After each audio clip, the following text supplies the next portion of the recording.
सुता बैसाखी दोनों गलावा जोड़ी है। झाड़ी बिछौना सुता बैसाखी दोनों गलावा जोड़ी है। झाड़ी बिछौना सुता बैसाखी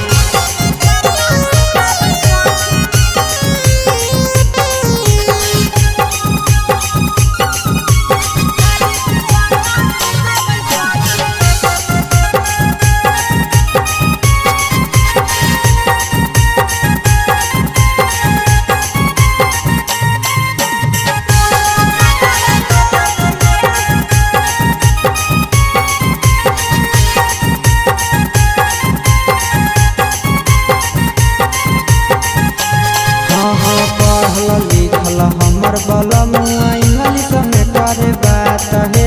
इंग्लिश में करे बात है। मुस्की मार के हंसई जब लगे बढ़िया समाट है। लगे बढ़िया समाट है। लगे बढ़िया समाट है। पढ़ल लिखल हमर बलमुआ इंग्लिश में करे बात है। इंग्लिश में करे बात है। मुस्की मार के हंसई जब लागे बढ़िया समाट है। लागे बढ़िया समाट है। के कदो से हमर बलमुआ नहीं है कमजोर है। के कदो से हमर बलमुआ नहीं है कमजोर है। झाड़ी बिछौना सुता बैसाखी दोनों गलावा जोड़ी है। झाड़ी बिछौना सुता बैसाखी दोनों गलावा जोड़ी है। झाड़ी बिछौना सुता बैसाखी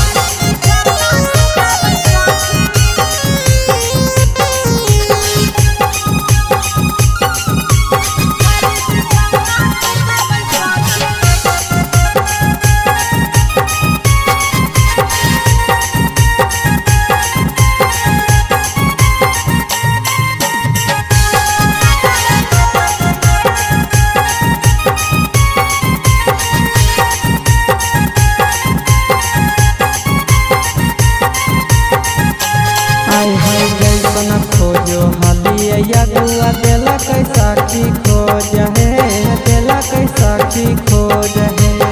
पिया भाया शीश के संग यूही बैसाखी मौज है। यूही बैसाखी मौज है।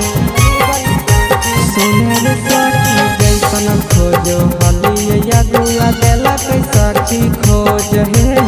देला कैसाखी खोज है। पिया संग यूही बैसाखी मौज है। यूही बैसाखी मौज है। यहराबादी के सबक साखी भोले देवै छोड़ा है। यहराबा सचिनवा के साखी भोले देवै छोड़ा है। झाड़ी बिछौना सुता बैसाखी दोनों गलावा जोड़ी है। झाड़ी बिछौना सुता बैसाखी दोनों गलावा जोड़ी है। झाड़ी बिछौना सुता बैसाखी mix by Yadav films Bhojpuri.